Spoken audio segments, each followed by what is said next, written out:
Will President Biden be good for the economy? What about President Donald Trump? How voters answer that question may determine the outcome of the 2024 presidential election. In swing states like Michigan, Pennsylvania, and Wisconsin, most voters, 80%, said the economy is a top issue for them, according to a new poll from CBS News YouGov. Many economic numbers will be released this week that can gauge where the economy is and where it may be going. First up, interest rates. The Federal Reserve is meeting today and will announce tomorrow whether to hold rates that are among the highest in more than a decade or to cut them. Inflation has dropped from nearly 5% from last year to 3.48%. That said, many Americans still feel the pinch of inflation, making it harder to make a case for Joe Biden. Here to unpack it all is Sylvan Lane, business editor at The Hill. Welcome to Rising. Thanks for having me.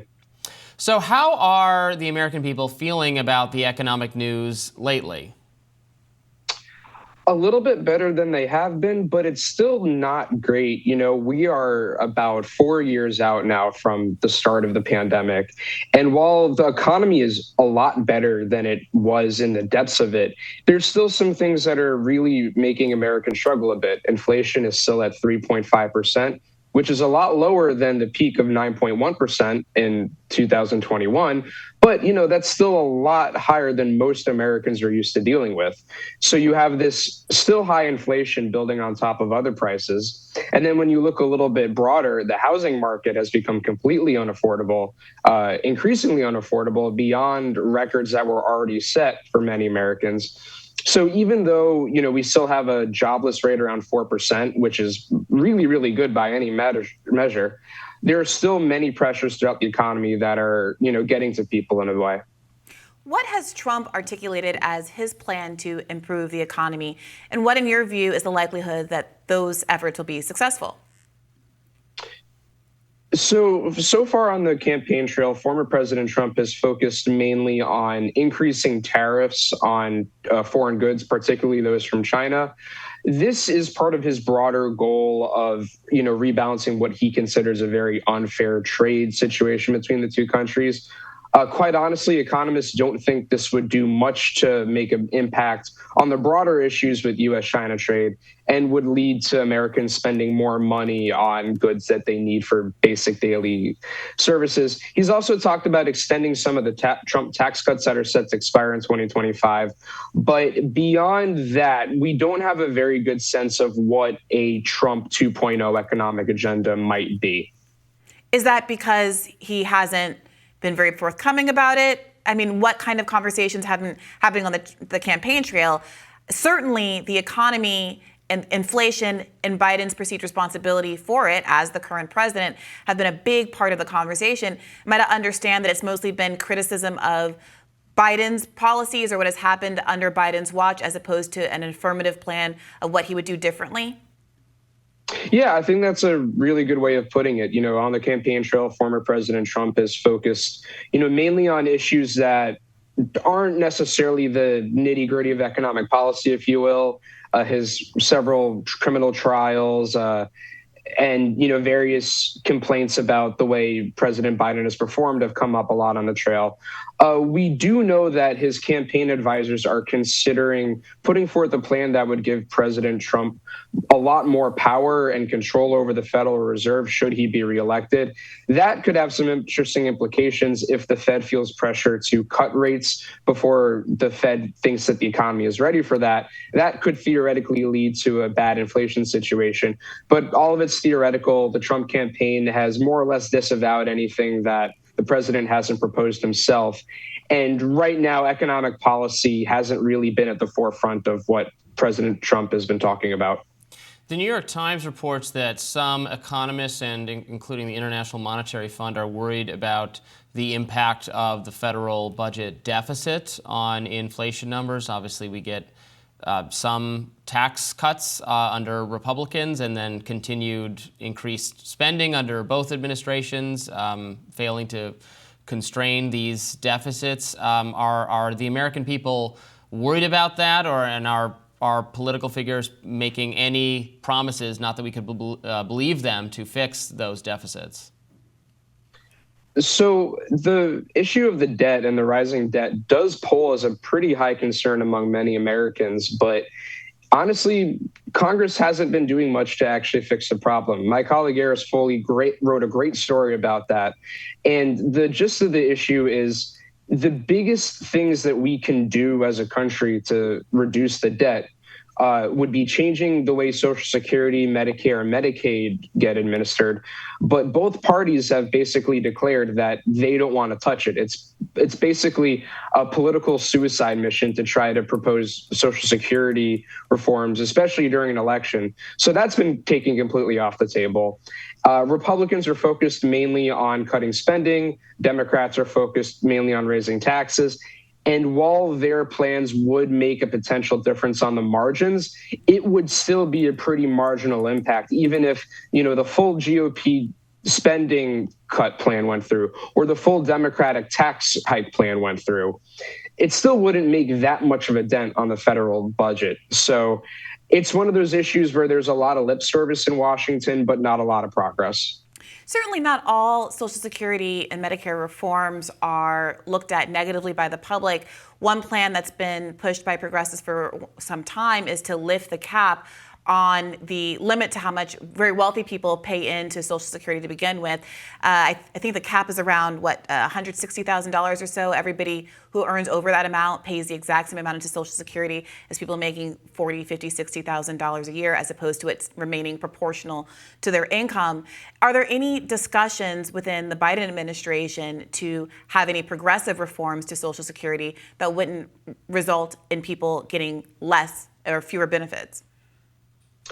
There just doesn't seem to be a lot of political interest on either side in touching Social Security right now, because even though, as you said, there are a lot of ways that Congress could adjust these programs to maybe try to reduce the impact on the debt, any sort of proposal like that is liable to get taken by the other side and spun as, so-and-so wants to cut your Social Security benefits, vote for us so that doesn't happen, even if that's not exactly what would happen there.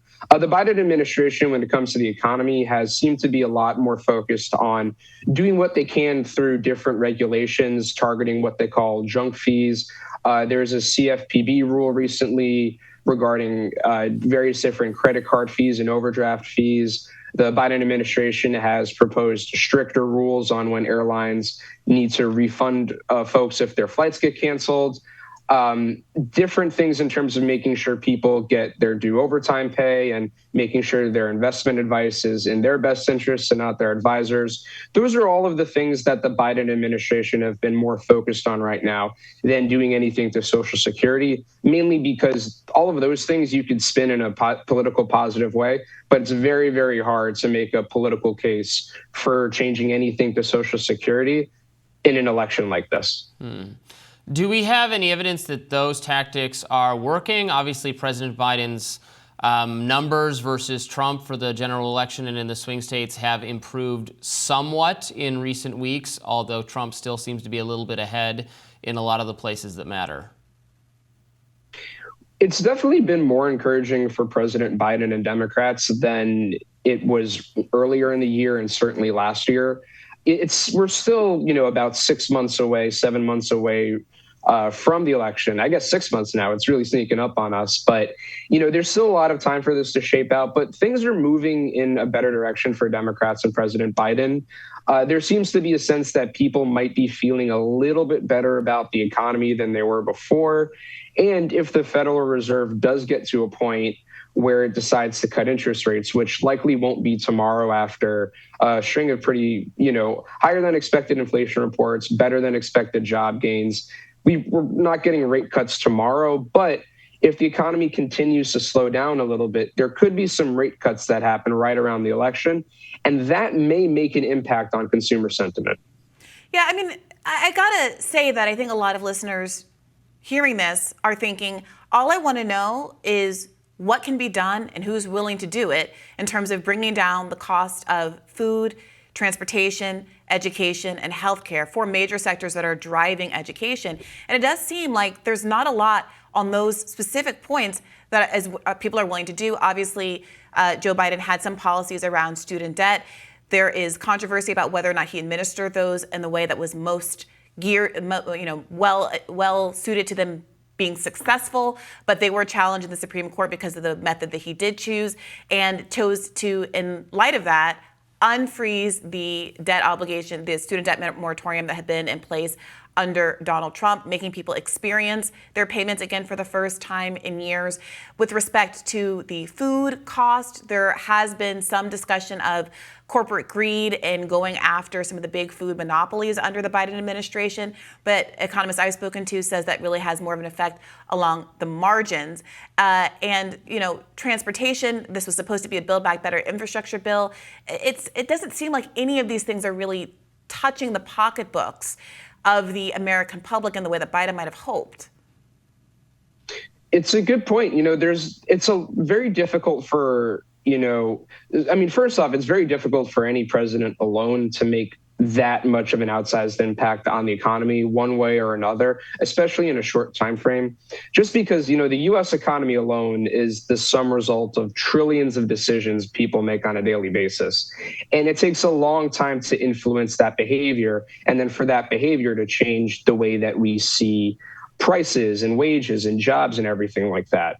And then when you think about how, global and interconnected our world and our economy is, there could be something like we experienced during the pandemic, a factory in China where half the workers get sick because of a new COVID strain. That could lead to a massive supply chain backlog in the United States, but you may not see that impact until 3 months later. So with these infrastructure projects, these are a lot of projects that may not be completed until after the election. We may not see the impact until well after that. And I think that's why you're starting to see the Biden administration take a much more forceful regulatory agenda with these rules targeting junk fees, over time, making sure that people's investment advice is fair and in their best interest.